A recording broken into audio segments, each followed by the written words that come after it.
Love Hurts, directed by Jonathan Eusebio and starring Ki-hoo Kwan, is on Marvin Gale, a realtor officer working in the suburbs, before receiving a crimson envelope from Rose, a former partner in crime that he left for dead. Due to this, Marvin is quickly sent back into the world of hitmen. So the main appeal for me going into this, and probably the appeal for most people, is that this is Ki-hoo Kwan's first main role in a film after his Oscar win for his performance in Everything Everywhere All at Once. Ki-hoo Kwan has always been one of the most underrated, overlooked actors, so seeing him finally get a lead role is so satisfying. And that's the main reason why I wanted to see this movie. Based on the trailers, there's a decent chance this could be really generic. I feel like this could end up being a John Wick clone with generic action. I think there are some good signs though. This is the director's first film, but he's done tons of stunts for MCU movies beforehand, so the action could be really cool. I'm just not really sure about it off the trailers. The guy I liked from Bottoms is here and he was great in that film, so that's always nice. It's always cool seeing some unknowns enter the scene. I really hope they make Ki-hoo Kwan's character more similar to his character in Everything Everywhere All at Once, since he's really good at being a happy, optimistic guy. Making him a killing machine, John Wick type of character could work, but I'm not really sure if that would fit him. Anyways, that's what I think of the trailers. I'll be back with my initial thoughts.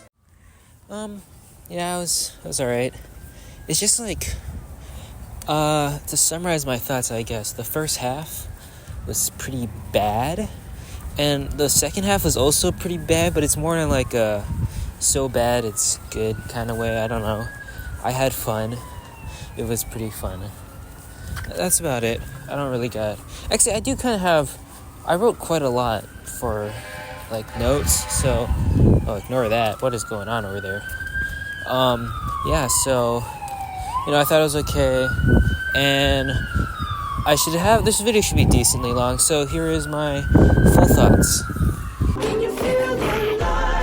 Thankfully, Love Hurts features, in my opinion, some pretty good action. The opening action fight was good. It's probably my least favorite fight in the film, but it was still really well choreographed. The next battle between Ki-hoo Kwan and the two assassins was actually really good. They used the microwave as the POV for some of the fight, and that was pretty cool. It really shows that while a lot of this film feels very bland, there was some passion present in putting together the action scenes, which makes sense since, as said before, the director does stunts. They also get away with some pretty cool deaths. There is a kill that involves a straw that was actually kind of shocking and brutal, along with most of the violence in this film working pretty well. I don't have a lot to say on the rest of the action besides the last two fights. The climax was fun, if a bit too long, and the other fight towards the end with all the assassins was probably my favorite scene of the whole film. It was just constantly chaotic with so many cool choices. To be honest, the main element that elevates the action so much for me is how goofy the movie is. It took a while for this movie to grow on me, and a lot of things didn't click with me throughout the entire film, as I'll get into, but my favorite part of Love Hurts is when the movie decides to lean into its completely insane, ridiculous elements. I really like when this movie gets goofy. It really works with the goofy sound effects and the characters sometimes just being invincible and just doing whatever they want with no consequences. This movie handles a lot of chaotic plots and is actually balanced pretty well. Plus, once all the conflicts collide, it ends up being really chaotic and fun. A lot of this movie is trying to be serious, especially in its first half, but once the movie just lets go and does whatever it wants, it's super enjoyable. I love the fighting real estate guy who gets killed in 5 seconds, the scene where they're fighting with giant forks and spoons, the constantly chaotic assassins. Yeah, it really only starts to lean into its stupid elements in the latter half, but it's really fun and probably my favorite part of the film. It's got a so bad it's good charm to it. Overall, I thought the latter half of this film was so much better than the first half. It's partially because a lot of things that I disliked really started to grow on me,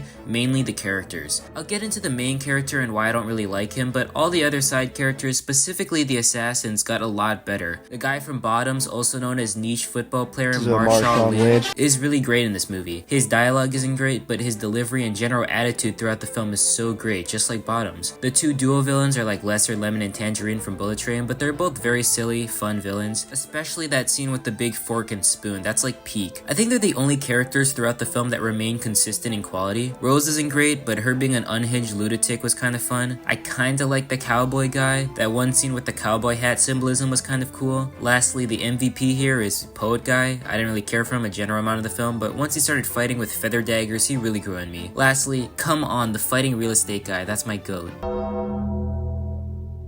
Okay, so that was the side characters, but the real focus of the movie is Ki-hoo Kwan's character.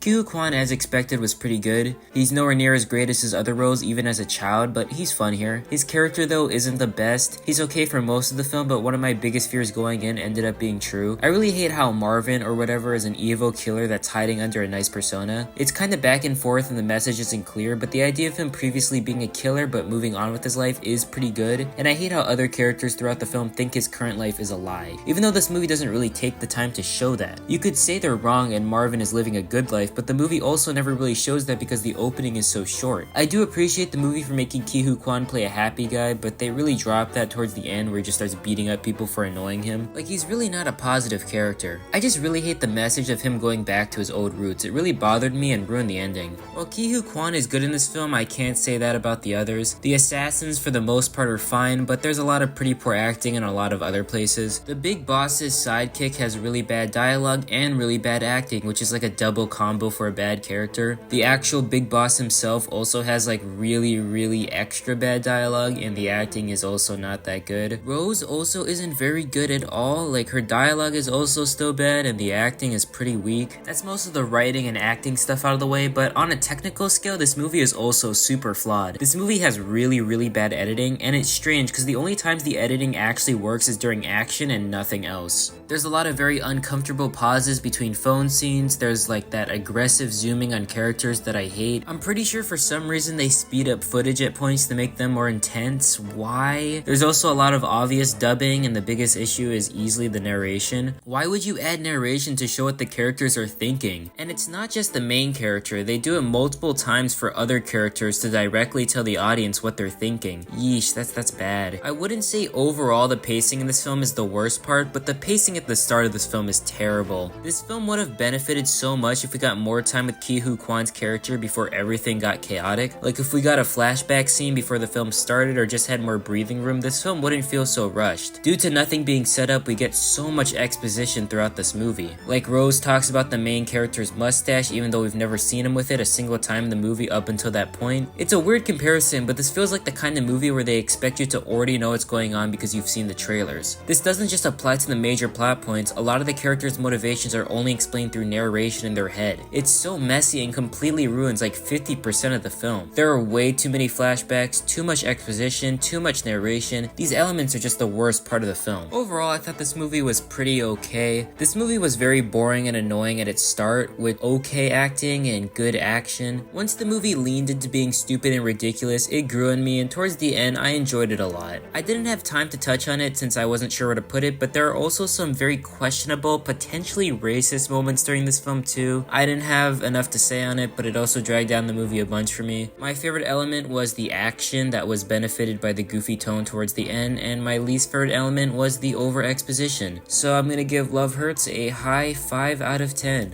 Upcoming video time, next review will be like the dumb Red Hulk movie, I guess. Oh, and M&A is done with scripting, I just gotta edit it now. I drop these reviews usually once a week, and at the end of February I'll have another big video. Thanks for watching, and this is an epic outro.